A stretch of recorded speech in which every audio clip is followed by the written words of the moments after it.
Hey, everybody, it's Scott Steen with winnersandwhiners.com coming to you with the Thursday version of Today in Sports Betting. Taking a look at it NBA style, everybody.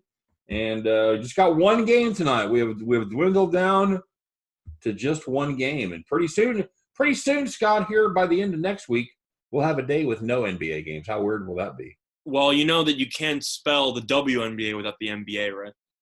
That's true. That's another week and a half of basketball, technically, if you want to watch it. But yeah, overall, I know that there's only one game to cover, but don't be worried. We actually have a bonus show today, so we're gonna bonus show. What are we doing? Is it I believe we're doing football. Oh, that's right. The NFL starts today. I know, it's crazy. I'm sure the only people who have noticed are basically the entire planet. So we'll see how that works out. I know your Chiefs are playing, so we'll see how they do, but we'll cover that later on when we finish this show in the MLB show. But yeah, we got one game to talk about. So but before you do that, you want to break down some stuff that happened yesterday? I'm good. Yeah, it was it was the Toronto-Boston game. Very, very entertaining. Went into overtime. Referees tried to sabotage the quality of the game, but it worked out well in the end. Well, now we have the other end. Sorry, can you just explain to me the alley-oop foul situation there? How is that a foul on the side? How's that not shooting? The guy's going for an alley-oop to put a layup up. How is that not free throws? Well, apparently he was not in the act of shooting before he caught the ball. I don't know. No, I understand that that's the rule. I don't understand how that makes any sense. The guy's jumping towards the rim. He's clearly going for an alley-oop. You can just shove him in the back, and all of a sudden, he wasn't shooting. Well, I don't get it. The guy's wide open for an alley-oop. Well, I don't know. I don't know if it's the equivalent of a clear path foul mixed with an off-ball 1-point technical, and instead you reward them from getting the ball on the side. I don't get it. So if somebody's going for a dunk, you just shove them, and because they technically didn't have the ball. If you want to start blaming the refs because that's a rule. That's not where I'm blaming the refs. I'm just trying to understand the concept of the rule. It doesn't make any sense to me. Well, a lot of times there's a rule that says when somebody makes contact with you while you're shooting the ball, that's a foul. So, I think any fan that wants to go down that road is going to have a long and twisted path. There was a lot of calls that could have, should have, would have been made in that game. I still don't know if Kemba got fouled going to the rim. That's kind of the controversial play that people were talking about. You don't have the Nick Nurse standing in the corner, arguably on the court when Tatum threw the ball out of play was hilarious. I found that really funny, which probably should have been a technical because Nurse had a foot almost in bounds for the most part. I don't know if you know what I'm talking about, but that was something else. I don't know, the refs just tried to take over the entire game. And I'm not surprised by it. We saw it with the Milwaukee-Miami game 2. We saw it with the what was the other game that they almost took over? I'm drawing a blank. I don't know. They all run together for me. No, but it was the same day. You had the Milwaukee-Miami game, and then the game after you also had a controversial ending because of refs. And I forgot what game it was. Well, let's see. You would have been on the it was OKC-Houston. Yeah. It was game 7 of OKC-Houston. You had both of those games, and the referees tried to take it over. And then you got to this game, and you're thinking to yourself, I'm not surprised. You sound like a disappointed parent. I'm not surprised, but I'm disappointed. And you're just like, I really hope they don't sabotage the game. And then it went to overtime, and I guess, the better team won in the end. Props to Toronto. Kyle Lowry, round of applause to you. You were great. Norman Powell, props to you. Siakam made a jump shot in, I believe it was overtime, which I was shocked, but he's got to stop shooting. You're 4 for 18. Stop shooting threes in overtime. You're killing the team. Just stop doing it. Just no, pass the ball. Well, the biggest props goes to Nick Nurse for getting Gasol out of there and putting on an OB in. We were calling that for a while, and then I saw Gasol came out in the first quarter, and I swear he was 0 for 5 with basically he was doing nothing. And I'm thinking to myself, I don't know what more he needs to show you that he's bad. And then they moved Siakam to center. And I'm thinking, okay, I was thinking Ibaka would be center, but that works for me too. And what do you know? They won the game. Stop playing Gasol. He's not a good player. Just leave him on the bench. It's fine.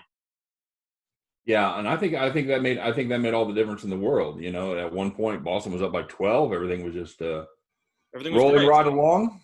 And Anunoby was great. So he sunk two 3-pointers back to back. Besides that, the rebounding. He had 13, 14 rebounds? Yeah. He was great yesterday. Yeah, he was. Lowry's going to get a lot of credit. Van Vliet's going to get credit, even though Van Vliet kind of vanished in the fourth quarter and overtime. I didn't really see him that much. Yeah, But no. I'm saying I'm pretty sure Van Vliet was pretty good in the third quarter when he got him back into it. But for the fourth, at least I think he was. For the fourth quarter, I think he did anything. But no, the two people that jump out in everybody's minds are Kyle Lowry, who was ridiculous, Powell, who was great in double overtime, and I think the unsung hero was Anunoby, who I thought was fantastic. No question about it. And I think that could make a big difference going forward in this series. It should. I said that I thought Toronto would win yesterday because I thought the game would go 7, and the only thing that scared me off was Ibaka's injury. And Ibaka played a little bit limited, but he was very good defensively. He had a couple blocks, but I don't know how it took them 5.5 games to figure out that Marc Gasol can't play. I've been calling that for multiple games. We had the same conversation yesterday, and apparently Nick Nurse watches the show because we made a joke saying that, I'm sure they'll be thrilled to hear our analysis. I guess they were, because that's exactly what I said they should do, and they did it, and then all of a sudden they turned a 12-point deficit around. They won the game. So we'll see what happens for Game 7. I know Boston's a 1.5-point favorite for Game 7. We'll cover that tomorrow. But, yeah, I'm happy Nick Nurse finally decided to take his worst player out of the game. Yeah, Ibaka ends up playing 21 minutes. Gasol plays just 16 minutes. Ibaka was good for the most part. I know that for what he did, he was 5 for 9 from the field, 3 for 5 from 3-point land, man. That's what I'm saying. Ibaka's been great for them this series. They should give him more minutes, but now he has the ankle issues. You don't really know how much you can play him. But Ibaka should arguably be playing 25 to 30 minutes a game in this series. The Celtics can't guard him. He's doing whatever he wants. When you have a big man that can step out like that. And you can also block shots. He definitely has a massive impact on the series, especially more than Gasol. Gasol can't shoot, and he's not athletic enough anymore to cover pick and rolls.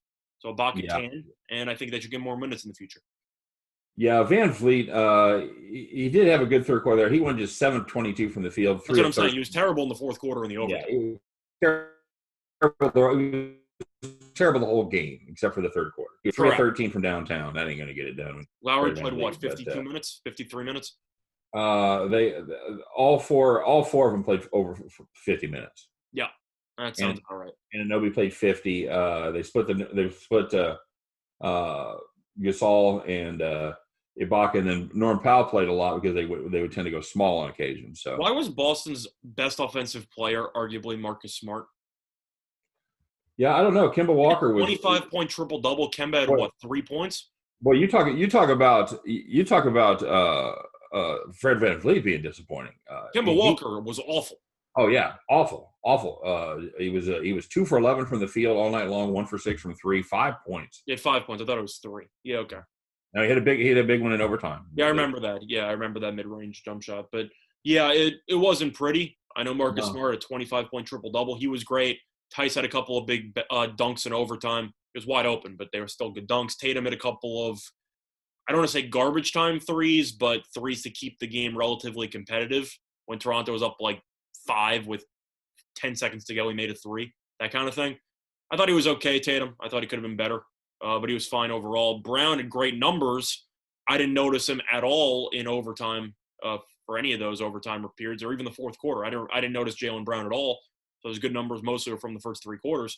But, yeah, it was a good game. I thought Toronto would win. They did. And I personally think they're going to win Game 7. But we'll get into that tomorrow.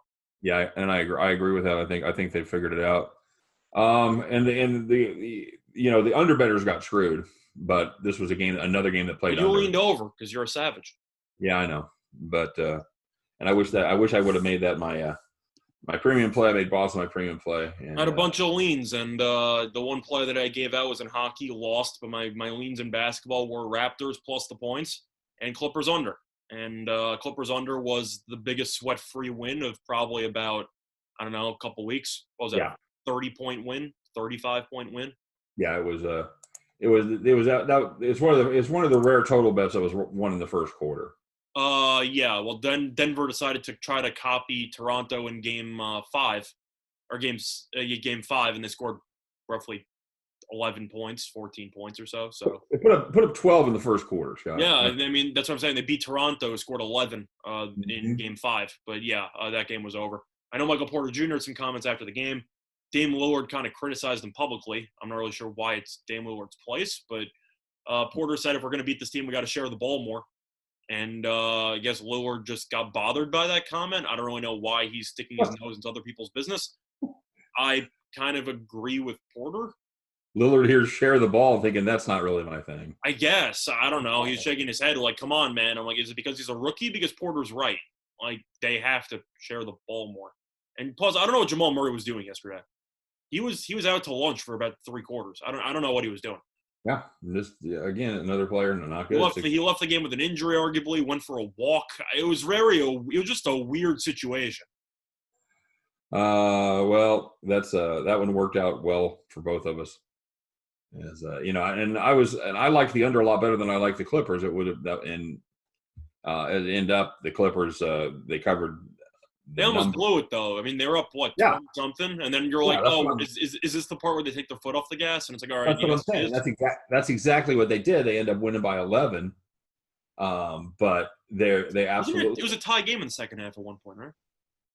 A tie game in the second half? I thought it was, and the Clippers went on like a 12-3 run or something to blow it back. You know what? It could have been – I was in the third quarter, I believe. I know the Clippers were up, but then the Nuggets made a comeback before the half, and you're thinking, okay – I'm assuming the Clippers are going to blow this again. And it's like, yes, it's a tie game, and the Clippers wanted to run again. And, the Nuggets offensively just couldn't score. And well, yeah, I think – and that was pretty much the ball game. I'm trying to see here on the game flow. Yeah, I guess they were tied at like 48-48. I'm gonna go out on a limb and say you're right. Looking at the game flow, it looks like right about at the 5 minutes to go mark, somewhere around there in the second quarter. Yeah, the Clippers were up 17. And it's just like, oh, Nuggets are coming back. And I'm thinking, Clippers, can you just make it easy one time in people's lives? Can you just blow them out by 30, please? So the answer to that is no, they cannot. The answer is no, they cannot. So that's something to keep in mind moving forward. But everyone already knew that. So it's also why I thought the under was a lot better play. The Clippers will tend to lose. And both teams had offensive issues for a couple minutes there. I mean, Denver was the entire game, but the Clippers had some issues for handfuls of stretches. Oh, you know what? I lied. They were tied early in the third quarter, it looks like. That's what I'm saying. I thought it was 48-40. It wasn't early third. Yeah, early third. Yeah, that's what I thought. It was 48-30. It was 48-46 at halftime. So, 48-40 at halftime. Yeah, I thought it was like 48-48, and then it was like, all right, Clippers are about to go on a run. Yeah, that's exactly what happened. So. Yeah, so, oh well. But anyway, we got one game to talk about today. Yep, one game to talk about today, and that is the Lakers and the Rockets. Well, I have a play today on the total, so I can talk about the side. I don't know what you have on this. Do you have anything on it, or you're free to talk about the game? I'm still gonna have a play on this. I also have a play. You can talk about whatever you want to talk about on this game. Let's talk about the side. This has been a difficult series to get a handle on. I'm going with the Lakers because the last 2 games, the Lakers basically said, we're the better team. Just all right, you do you. We're gonna win this game easily. I think 5's too low. A couple of reasons why. First of all, I know that Houston's bench is shorter now because Daniel House now arguably can't play for the rest of the playoffs because of his quarantine violation situation, if you know what I'm talking about. You know what I'm talking about? No. So, Daniel House is? Yes. Cool. We got to start somewhere as a base. So he's a bench player, shoots threes, and he brought a woman into his room in the bubble. And, now he arguably can't play for the rest of the playoffs because of potential quarantining again. So, yeah, he's not available. So Houston's bench is shorter. And based on what you've seen from the last couple of games, it's very simple. The Lakers realized, wait a second, PJ Tucker's their center. We can get layups every possession. This is crazy. And, yeah, they're shooting like 55% from the floor. Meanwhile, Houston only made 12 threes in game 3. The Lakers' defense finally seems to have adjusted and realized if we just keep Houston out of the paint and contest heavily, we'll win games. And that seems to be what they're going to do. So for that reason, I think this line's too low. I think the Lakers should probably be favored by around, I'd say 6.5, maybe 7. Keep from what you saw the game before. Yeah, I'll go with Lakers -5 here on a lean because I just think Houston, I think their offense is very one-dimensional, and I think the Lakers figured them out. Yeah, I don't hate that. Plus, Rondo's been fantastic ever since he came back. So Yeah, that that's surprises been a me. surprise. I think this I'm not is surprised by that. Playoff Rondo. You never underestimate playoff Rondo. well, but it's like he's been out the entire year. That's the surprising part. The surprising part was that he was hitting threes and he 20-something points. I'm not surprised that defensively he had multiple steals and he was great because Rondo is a phenomenal defender and he's never gotten enough credit for it. But he's a great defensive player. And yeah, I just think the Lakers, assuming LeBron and AD realize from the opening tip, listen, we can do whatever we want, let's do it. Yeah, I don't think Houston has much of a chance. This is another game where the market has finally adjusted on the total. They've been stuck at putting it there at 223, 220, 222. In fact, first game 220, 227. It opened up at 220 or 220 and a half, I should say, on the overnight. It's dropped to 218 or so. I'm not surprised. No, and I think chasing the steam is the right thing to do there with that total. I think this is a Lakers team that, like you said, I think if you're going to go for the under, potentially now, you can arguably wait for a first half, which is a dangerous move. But if you look at the game flow of these games, the first half has been pretty high scoring. The second half has been a crawl. It's been what you've seen for the most part, this entire series. Now, it is possible that Houston comes out flat or somebody does, and then the whole live total gets screwed. Yes. But if you don't see much value at this current number, and you feel like you missed out on a couple of better numbers and you don't want to take it now, you don't want to chase the steam, wait for an in-play. First half has been somewhat high scoring in these games, and I think you could get a decent live number. Yeah, I'm still okay with the full game. I still think there's value at 218 and a half. I'm going to play the under here. I mean, if I really had to guess what I think the game's going to turn out, I think it probably will finish, I'd say 112, 104. Something like that. That sounds pretty legit. So that's where I would go. Main issue is Houston's offense. They just haven't done anything the last couple of games. No, and this is even game 2, they scored 109 points, which you think, all right, that's not bad. That's like a decent total for their whatever. They hit 22 threes. They still only scored 109 points. Yeah. That's the problem. That's the thing. And they came out, they scored 112 in the opener, and I think the Lakers also just looked lost defensively. It seems like they finally figured out what they're doing. They stopped the transition. They forced Houston into half-court sets. And as of right now, Houston just can't fully function in the half-court. And LeBron said as much. It said it took us a game to adjust to their speed, adjust what they were doing, and something to look at moving forward though is that the Lakers tend to punt game 1. They use game 1 as a recon scouting mission, and then they take care of the business in the other 6. Yeah, so, I'm gonna play the under. You're gonna play the Lakers in this one. Well, I have a play that I on the game as well, but I'm gonna lean Lakers for the sake of the side. Okay, good. All right, there you go. I think we both are pretty much in agreement on how this one is going to go. That's the thing. Westbrook even played well in the last game, and they still lost by basically double digits. Yeah. You don't know which Westbrook you're going to get, so that's a serious. If Westbrook once again goes 5 for 18, Houston's not keeping this game close. I mean, who are you kidding? And even if Westbrook plays well, are they going to keep this game close? I don't know. The fact that you might not know, and there's a chance Westbrook completely has another stinker, I think there's value on the Lakers. Yeah, Westbrook is just he's so inconsistent, but I mean, even when he's good, he has a couple of these plays where you just go, I don't know what he's doing. Do you think Westbrook has is having problems there still with the injury? I mean, he put up 30 in the last game. The answer is no. I don't think it's injury based. I think the issue that he has is that he's so used to being the alpha guy. He's so used to taking all the shots every time that when he doesn't shoot the ball for 2 minutes, he feels like he has to shoot the ball. So you see Westbrook forcing his way into a really terrible shot because he's just programmed into thinking, I have to shoot the ball. I think it's more of an issue with him and Harden. Here's the thing. Westbrook and Harden, they go for 63 in the last game. Yeah. Lakers still lose by 10. I mean, Houston still loses. That's what I'm saying. So I think that there's a serious issue here with Houston. Yeah. By the way, House didn't play last game either. So. No, I know, and their bench wasn't good either. No, they're only bringing 3 guys off the bench. That's what I'm saying. Your rotations are shot. Yeah, you're. So House might not be that valuable to the mainstream fan, but if you have to start playing Harden and Eric Gordon and Westbrook more minutes because you have less people to substitute, that's going to hurt. Not using him now. That's what I'm saying. Yeah. They haven't used him. So, to me, that's the scariest thing. If you're a Houston fan, the fact that these guys went for 63 between them, and you still lost by double digits, that's not good. Still lose by double digits, exactly. No, but right. If you ask me once again about the Westbrook thing, I don't think it's an injury issue. I think it's an issue with him and Harden. I think that people were concerned going in. I was as well, that there's only one basketball. How are they supposed to both coexist when they're both isolation-heavy players? And the answer is they don't. You have Westbrook, whenever he touches the ball after not shooting for about 2 minutes, will just sprint forward and take a terrible shot because he feels like he needs to shoot the ball. It's the way it is. I'm assuming you'll agree with me on that. Oh yeah. It's not a good match. Although, and you look, Westbrook has been a bad match at a couple places he's been. So OKC, I can't say it was a bad match because they didn't have anybody with besides Paul George, and Paul George was awful in Game 6 against Utah. What do you go, 2 for 15? So I can't fully blame Westbrook for what happened at the end of OKC. But yeah, he has not exactly found a nice pairing. I think he needs a big man. That's what I think he needs. I don't think he needs another guard. I think he needs another center.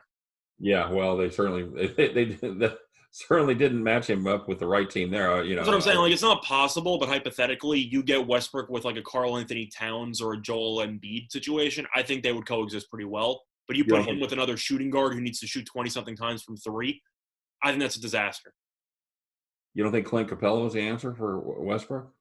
No, I do not. But I'm talking about if we're talking about elite players or borderline elite players, top 10 guys, and I say borderline because Paul George was fringe and nobody really knows. But yeah, he needs another guy who can get his own, but also doesn't step on his toes. And I think that if you were to look at another high-quality center guy, I think that would make sense. But oh well. All right. Well, we'll see how this one goes. I think you and I are pretty much in agreement on all the intricacies. Yeah, I agree. I think we're on the same page. All right. Very good. All right. That's our NBA show for today, everybody. As always, thanks for watching. If you want to get a little deeper dive into this one, make sure you check out winnersandwhiners.com. They're doing deep dives into not just this game, but every game, every single day. So make sure you check that out as well. For myself, for Scott Reichel, for all of us over here at Winners and Whiners. Appreciate you watching. Wish you best of luck on all of your plays today. And stay tuned, everybody. We got 2 more coming. We're going to do our MLB show, and then we're going to be doing our bonus little NFL show as well. So make sure you buckle in. Just hit that next video, and we'll be happy to see you on the other side. All right, you guys take care. Everybody have a great day, and we'll see you next time on Today in Sports Betting. Bye-bye.